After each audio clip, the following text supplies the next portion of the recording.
Hello everyone, it's Nicola Cairncross here. Welcome back to the channel, and I must say that yesterday's video on inflation is getting quite a lot of attention, and I also just experienced a bit of inflation madness today myself, because I went to defrost some fish for my dinner and the size of the packet was exactly the same as it always was, but when I took the paper wrapping off, there was like a band going around it. I found there was actually no fish under half the packet. So what they've done there is they've put half the amount in the same size packet so it doesn't look smaller on the shelf, and they're charging exactly the same for it. So that's called shrinkflation. Anyway, so some of the people who watched the video contacted me and said, Nicola, what can we do? We don't really have an idea for a business, but we'd like to do something on the side of our day jobs. And the answer, of course, is you might want to look at buying a business. It's a lot easier than you think, and I've got some really good resources for you today. You've got a choice really between buying a real world business and buying an online business, and I've got some great resources for both of those. Of course, I actually bought a hotel. I bought a hotel, no money down, 12 bedrooms. It wasn't being run as a hotel, so I did have a bit of work to do to bring it back up to standard and to market it online, which I was able to do while I was renovating it, using a website and email, which was absolutely brilliant. And the other thing I did was I created a business out of an empty room in Mayfair for an employer of mine, Benny Gray. Beautiful room above Gray's Antiques, and it was completely empty, but it was huge. It was 3,500 square feet with wooden parquet flooring and natural daylight right in the heart of Mayfair. I remember the marketing spiel as if it was yesterday.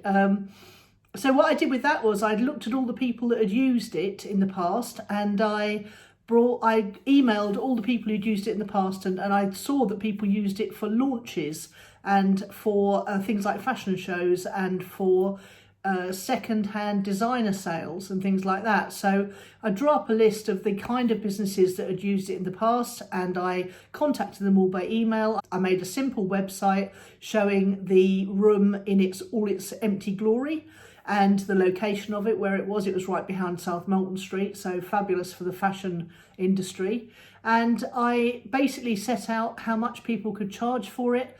There was a day rate, there was also cleaning fees, and they brought their own catering and equipment in, and it just worked absolutely brilliantly. We created something like £170,000 of extra revenue within 6 months. Unbelievable. So have a look around, see if there's anything you've got space-wise that could be used, because that's obviously the easiest thing to do. If you've got some space, is to think about who could use it, and then you don't have to get involved in the actual running of the business. You just get, you just literally act as the landlord and rent out the space for money. But if you really want to set your heart on buying a business, then what you're looking for, in the same way as when you're buying real estate, is the ugliest house on the street, or the ugliest business on the block. And ugly businesses are ones that have got a great product or service, and this is the best thing about buying a business, is they've already proven the demand for their product or service.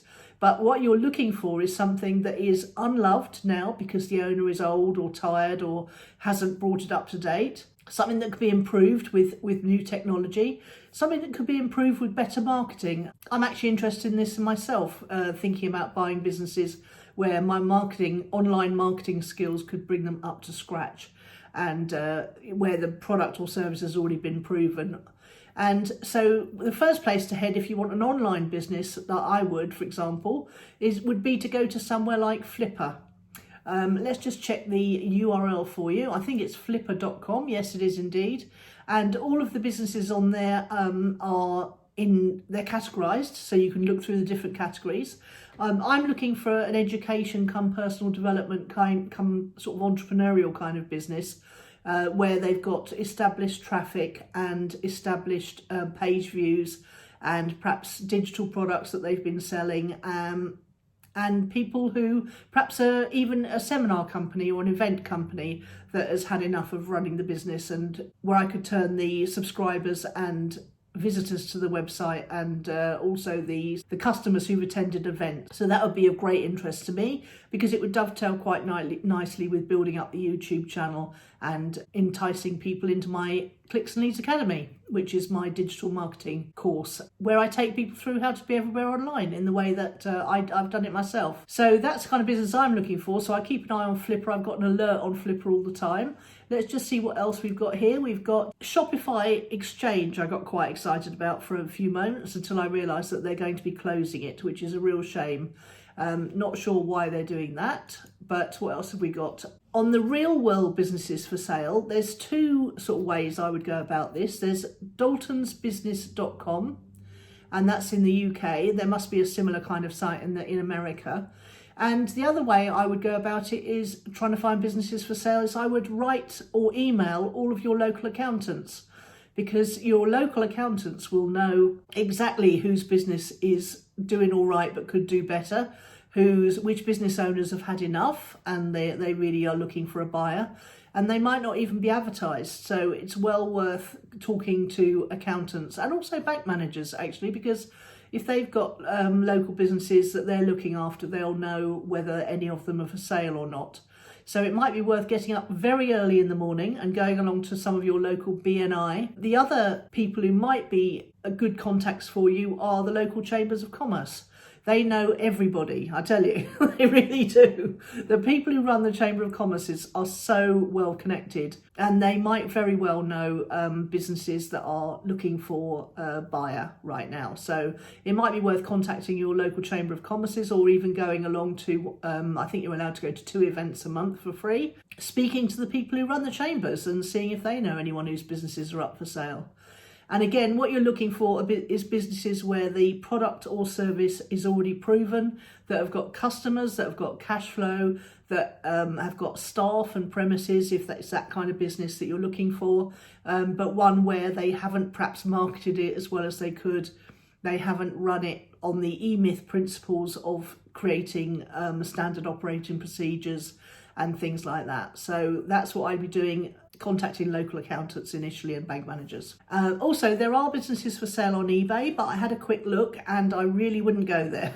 It's really full of the most scammy kind of biz ops, they're called. I really wouldn't even bother with that, because nobody serious who's got a serious business is going to sell it on eBay. What else have we got here for you?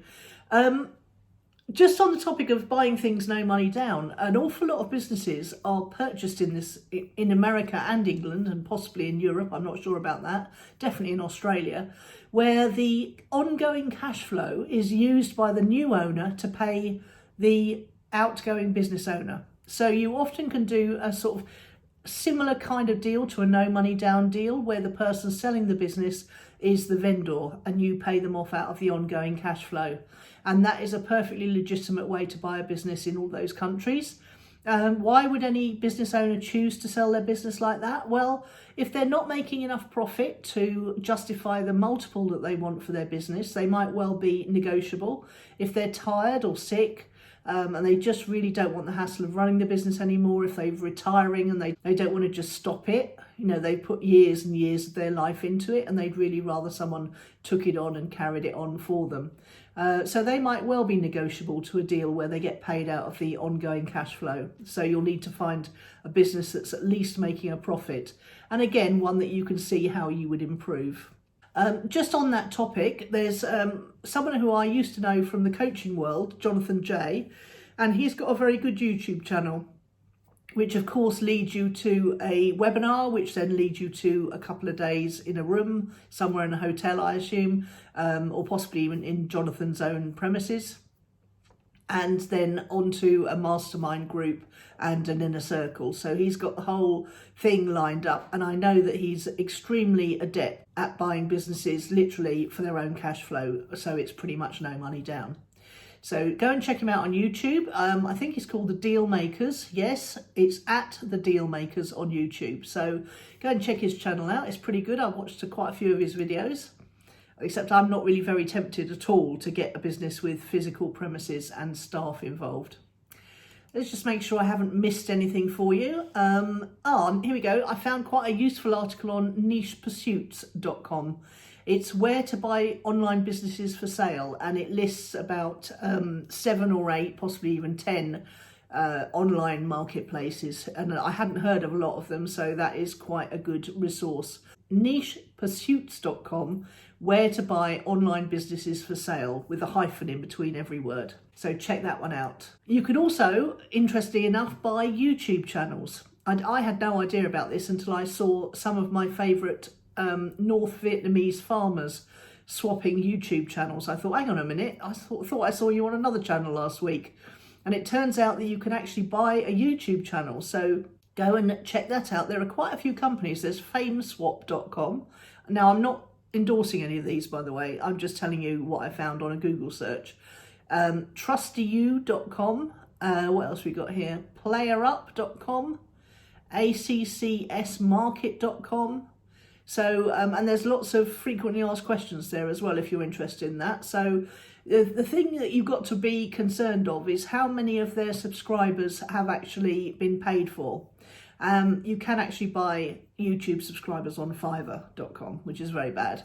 But the thing that you'll find out very quickly, that if you're buying subscribers, then you won't get so much interaction with the views. So if you've got a lot of subscribers and not many views, then either you're a YouTube channel that's been neglected, a bit like mine, because I've never paid for subscribers on mine, but I did have about 700 or 800.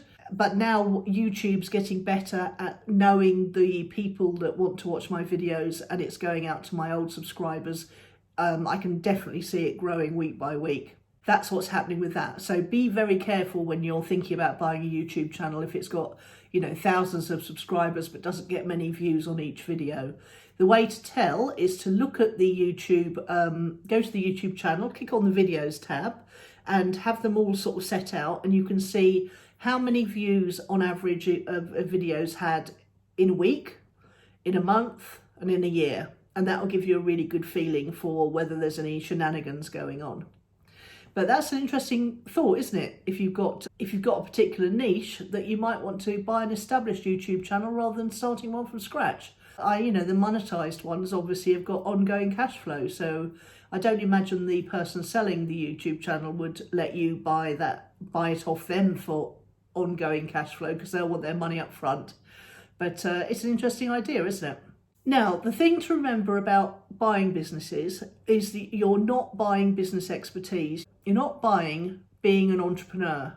So what you're going to have to do is, I would definitely recommend that you work with someone, a mentor or a coach, especially, in the first few months. I would definitely recommend that, because it's going to be quite difficult to step into an existing business and know what to do in which order from day one.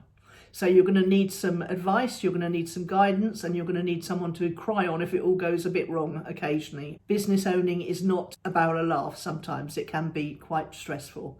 So although the rewards are very, very worth it, and if you get something good and ideally something that runs without you, then you've got an extra income to add on to your day job, which will help you beat the inflation squeeze that I covered in yesterday's video. Anyway, I'm always here.